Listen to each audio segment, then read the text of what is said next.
ಇಲ್ಲಿ ನೋಡ್ತಾ ಇರುವವರು ದಾವಣಗೆರೆಯ ಪ್ರಖ್ಯಾತ ಮ್ಯೂರಲ್ ಆರ್ಟಿಸ್ಟು ಚಂದ್ರಶೇಖರ್ ಸಂಘ ಅಂತ.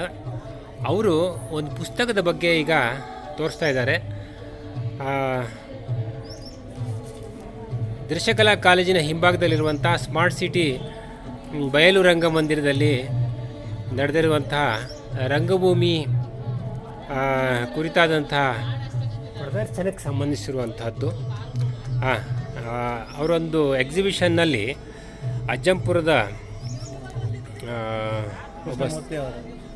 ಅಜ್ಜಂಪುರದ ಕೃಷ್ಣಮೂರ್ತಿ ಅವರು ಸಂಗ್ರಹ ಮಾಡಿದಂತಹ ಒಂದು ಕಲೆಕ್ಷನ್ ಬಗ್ಗೆ ತೋರಿಸ್ತಾ ಹೇಳ್ತಾ ಇದ್ದಾರೆ. ಮಾತಾಡಿ ಸರ್, ಮಾತಾಡಿ. ನಮಸ್ಕಾರ.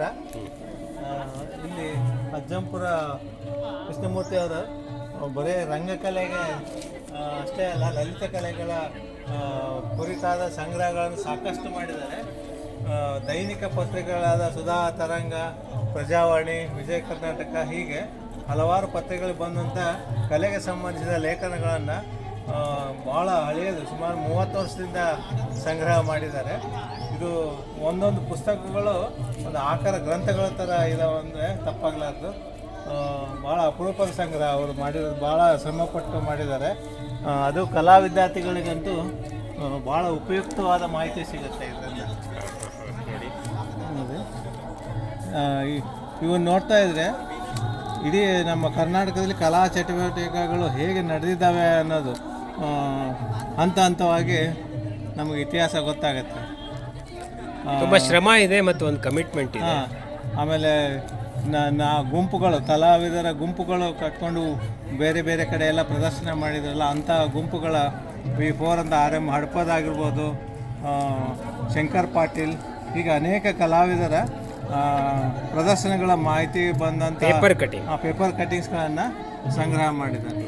ಅಲ್ಲೊಂದು ಯಾವುದೋ ಇದೆಯಲ್ಲ ಆ ಕಡೆಗೆ ಆಗ ತೋರಿಸಿದ್ರಲ್ಲ, ಲಲಿತ ಕಲೆಗಳ ಬಗ್ಗೆ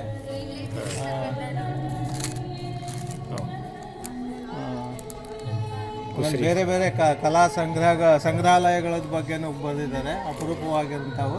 ಆಮೇಲೆ ನಾಡಿನ ಪ್ರಖ್ಯಾತ ಕಲಾವಿದರಾದ GS ಶೆಣೈಯವರ ಬಗ್ಗೆ, ಮ್ಯೂರಲ್ಗಳ ಬಗ್ಗೆ, ಅವರ ಪೇಂಟಿಂಗ್ ಬಗ್ಗೆ ಬಂದಂಥ ಲೇಖನ, ಇದು ನೋಡಲಿಕ್ಕೆ ನಮಗೆ ಭಾಳ ಅಪರೂಪ ಅನಿಸುತ್ತೆ. ಈಗಿನ ಯುವ ವಿದ್ಯಾರ್ಥಿಗಳಂತೂ ಭಾಳ ಉಪಯುಕ್ತವಾದ ಮಾಹಿತಿ ಸಿಗುತ್ತೆ ನಮಗೆ. ಹಾಗೆ ಹಸೆ ಚಿತ್ರ, ರಂಗೋಲಿ, ಹೀಗೆ ಕಲೆಯ ನಾನಾ ಪ್ರಕಾರಗಳಲ್ಲಿ ಸಾಧನೆ ಮಾಡಿರ್ತಕ್ಕಂಥ ಕಲಾವಿದರ ಕುರಿತು ಲೇಖನಗಳ ಸಂಗ್ರಹ ಇದೆ ಇಲ್ಲಿ. ಪ್ರಖ್ಯಾತ ಕಲಾವಿದ, ನಮ್ಮ ಕಾಲೇಜಿನ ಹಳೆಯ ವಿದ್ಯಾರ್ಥಿ ಕೃಷ್ಣ ಶೆಟ್ಟಿ ಅವರು ಒಂದು ಪೇಂಟಿಂಗ್ ಮಾಡ್ತಾ ಇರೋ ಚಿತ್ರ ಇದೆ. ಹೆಮ್ಮೆ ಅನಿಸುತ್ತೆ ಇವೆಲ್ಲ ನೋಡಿದರೆ. ಜೊತೆಗೆ ರವಿವರ್ಮನ ಕಲಾ ಸಂಗ್ರಹಗಳು, ಪ್ರಿಂಟ್ಗಳು, ಕ್ಯಾಲೆಂಡರ್ ಪ್ರಿಂಟ್ ಭಾಳ ಅಪರೂಪ. ಅಂಥವನ್ನೆಲ್ಲ ಭಾಳ ಕಾಳಜಿಯಿಂದ ಸಂಗ್ರಹ ಮಾಡಿದ್ದಾರೆ. ನೆಕ್ಸ್ಟ್ ಪುಸ್ತಕ ಹೋಗೋಣ. ಬೇರೆ ಅದು ಲಲಿತ ಕಲೆಗಳು, ಅದು ತೋರಿಸಿ. ಇದು ಲಲಿತ ಕಲೆ, ಚಿತ್ರಕಲೆ, ಶಿಲ್ಪಕಲೆ ಹಾಗೂ ಕಾಷ್ಟಶಿಲ್ಪ. ಬಹುಶಃ ಅವರು ತಮ್ಮ ಜೀವಿತಾವಧಿಯಲ್ಲಿ ಸಂಗ್ರಹ ಮಾಡಿದ್ನೆಲ್ಲ ಒಂದು ಆದ್ಕೊಳ್ಳೆ ಒಂದು ಪುಸ್ತಕ ಆಗಿ ಮಾಡ್ತಾ ಇದ್ದಾರೆ ಕಾಣ್ತದೆ ಅಲ್ವಾ? ಆಮೇಲೆ ಕವಿಗಳ ಬಗ್ಗೆನೂ ಇದಾವೆ ಇದರಲ್ಲಿ. ಭಾವಚಿತ್ರಕಲೆ, ಇದ್ರ ಬಗ್ಗೆ M.A. ಚೆಟ್ಟಿ ನೋಡಿ. ಇದು ಗದಗಿನ M.A. ಚೆಟ್ಟಿ ಭಾಷಾ ಕಲಾ ವಿದ್ಯಾರ್ಥಿಗಳಿಗೆ, ಕಲಾವಿದರಿಗೆ ಪರಿಚಿತ ಹೆಸರು. ಭಾಳ ದೊಡ್ಡ ಸಾಧನೆ ಮಾಡಿದಂಥ ಪೇಂಟಿಂಗ್ ಸಿಗುತ್ತಾ? ಇದಾವೆ ಅವರ ಸಂಗ್ರಹಗಳು ಅನೇಕ ಮಠಗಳಲ್ಲಿ ಇದಾವೆ. ಆಮೇಲೆ ಗದಗ್ನಲ್ಲಿ, ಆಮೇಲೆ ಧಾರವಾಡ, ಹುಬ್ಬಳ್ಳಿಯಲ್ಲಿ ಸಿಗುತ್ತೆ. ಹೌದೌದು.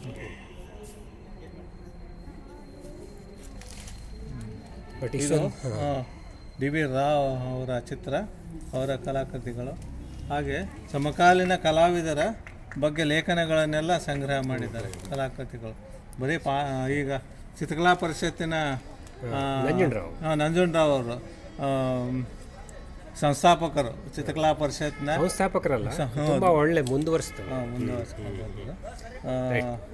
ಅವ್ರ ಬಗ್ಗೆ ಬರೆದಿದ್ದಂಥ ಲೇಖನ. B.K.S. ವರ್ಮಾ ಕಲಾವಿದರಿಗೆ ಚಿರಪರಿಚಿತ ಹೆಸರು, ಪ್ರಸಿದ್ಧ ಕಲಾವಿದರು. ಅವ್ರ ಬಗ್ಗೆನೂ ಲೇಖನಗಳಿದ್ದಾವೆ. ಅವ್ರ ಚಿತ್ರಗಳು ಸಹ ಇದ್ದಾವೆ. ಅವ್ರ ಕುಟುಂಬದ ಚಿತ್ರ ನೋಡ್ಬೋದು, ಭಾಳ ವಿಶೇಷವಾಗಿದ್ದಾವೆ.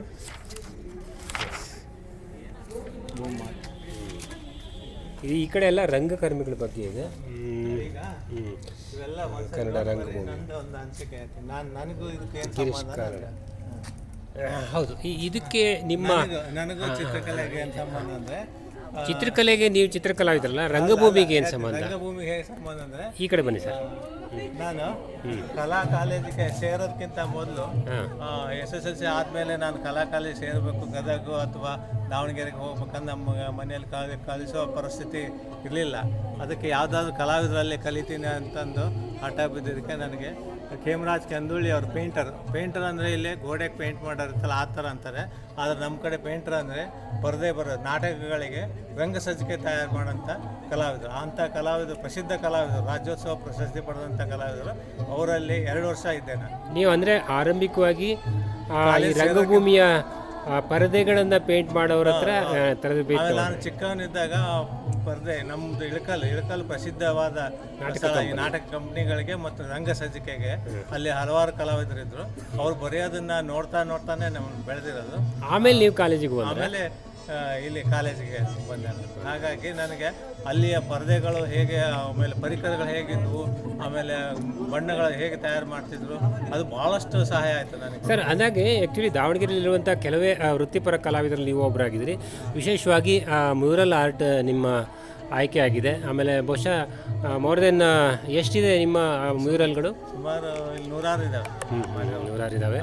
ಅಂದಾಗೆ ನಿಜಕ್ಕೂ ನಾವು ನ್ಯಾಷನಲ್ ಇಂಟರ್ನ್ಯಾಷನಲ್ ಮಟ್ಟದಲ್ಲಿ ವೃತ್ತಿಪರ ಕಲಾವಿದ ಆಗುವುದನ್ನು ನೋಡಿದ್ವಿ.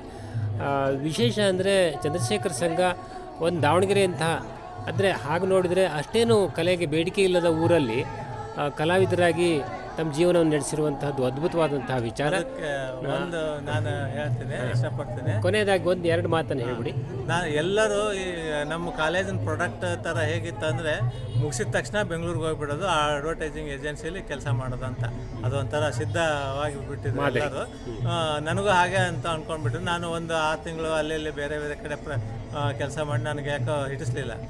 ಸ್ವತಃ ಏನಾದ್ರು ಮಾಡೋಣ ಅಂತ ಸೆಂಟ್ರಲ್ ಪ್ಲೇಸ್ ನಮಗೆ ಇದೆ ಅಂತ ದಾವಣಗೆರೆ ಒಳ್ಳೇದ ಅಂತ ಆಯ್ಕೆ ಮಾಡ್ಕೊಂಡೆ. ನಾವು ರಂಗ ಕಾಲೇಜು ಇರೋದ್ರಿಂದ ಆರಂಭಿಕವಾಗಿ ಕಷ್ಟ ಇತ್ತು, ಬಟ್ ಹಾಗೂ ಹೀಗೂ ಮಾಡಿ ಒಂದು ಮಾರ್ಗ ಕಂಡಂತಹ ಚಂದ್ರಶೇಖರ್ ಸಂಘ ಅವರು ಈಗ ದಾವಣಗೆರೆಯಲ್ಲಿ ಅನನ್ಯರಾದಂತಹ ಒಂದು ಮ್ಯೂರಲ್ ಆರ್ಟಿಸ್ಟ್ ಆಗಿ ಬೆಳೆದಿದ್ದಾರೆ. ನಿಮಗೆ ಅಭಿನಂದನೆಗಳು. ಧನ್ಯವಾದ ಸರ್. Thank you.